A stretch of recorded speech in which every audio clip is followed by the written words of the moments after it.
আপনি মানুন বা না মানুন, আপনার জীবনে যে কোনো মুহূর্তে ফিনান্সিয়াল ক্রাইসিস আসতে পারে। এমন পরিস্থিতিতে লোক দেখানো, বিশাল খরচ না করার পরামর্শ দেওয়া হচ্ছে। বিশেষত বিয়ে, জন্মদিন, বিবাহ বার্ষিকী, পূজা ইত্যাদি অনুষ্ঠানে মধ্যবিত্ত পরিবারের অনেক সঞ্চয় শুধুমাত্র ছেলে মেয়েদের বিয়ে দিতে গিয়ে খরচ হয়ে যায়। সন্তান জন্মের পর যদি 1,00,000 টাকা ফিক্সড ডিপোজিট করা যায়, তবে সেই টাকা মাল্টিপ্লাই হয়ে সন্তানের 20 বছর বয়সে একটি ভালো পরিমাণ অর্থ হয়ে উঠবে, যা তার ভবিষ্যতে কাজে আসবে।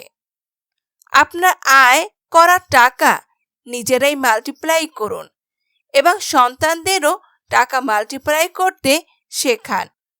ছোট থেকে ফাইন্যান্সিয়াল অ্যাডভাইস দেন।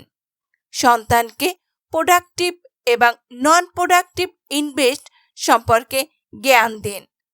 যেমন গ্যাজেটের পরিবর্তে ধাতু কেনা উচিত, কারণ ধাতুর রিসেল ভ্যালু থাকে। সন্তানকে বিয়ে দেওয়ার জন্য সমস্ত অর্থ খরচ করা না, বরং বিয়ে দিয়ে সন্তানের নামে টাকা ফিক্সড ডিপোজিট করে দিন। অসময় দরকার পড়লে তা কাজে আসবে।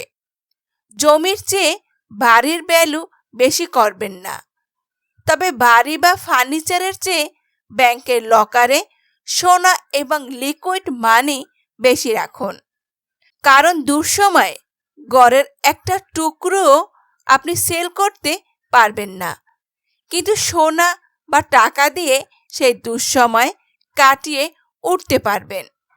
খারাপ সময় বলে কয়ে আসে না এবং এই পৃথিবীতে কোনো কিছুরই গ্যারান্টি নেই, আপনার শরীরেরও না।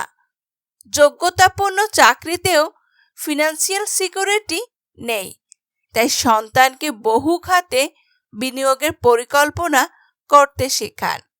একটি কাজও ছোট নয়, এই বোধ তৈরি করুন। বইয়ের বাইরে বাস্তব বুদ্ধিসম্পন্ন কাজ শেখান, কারণ শুধুমাত্র পেটে শিক্ষা থাকলেই ক্যারিয়ারে সফল হবে তার কোনোই গ্যারান্টি নেই। কিছু টাকা জমিয়ে রাখুন।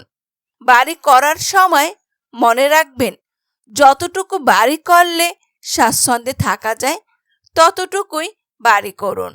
সেই পরিমাণ টাকা মান্থলি ইনকাম স্কিম করে রাখুন, যাতে ঠেকে গেলে অন্তত ডাল ভাত খেয়ে মাস কাটাতে পারেন।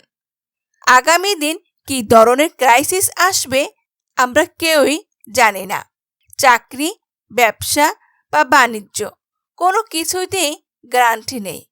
চাকরিতেও পেনশনের 100% গ্যারান্টি নেই। স্ট্যাটাস মেনটেন করার জন্য সন্তানকে সরকারি চাকরির দিকে ফোকাস করবেন না। সরকারি, বেসরকারি, ব্যবসা কোনোটাতেই পুরোপুরি নিরাপত্তা নেই, তাই যার যেদিকে ইচ্ছে সেদিকে কাজ করুক।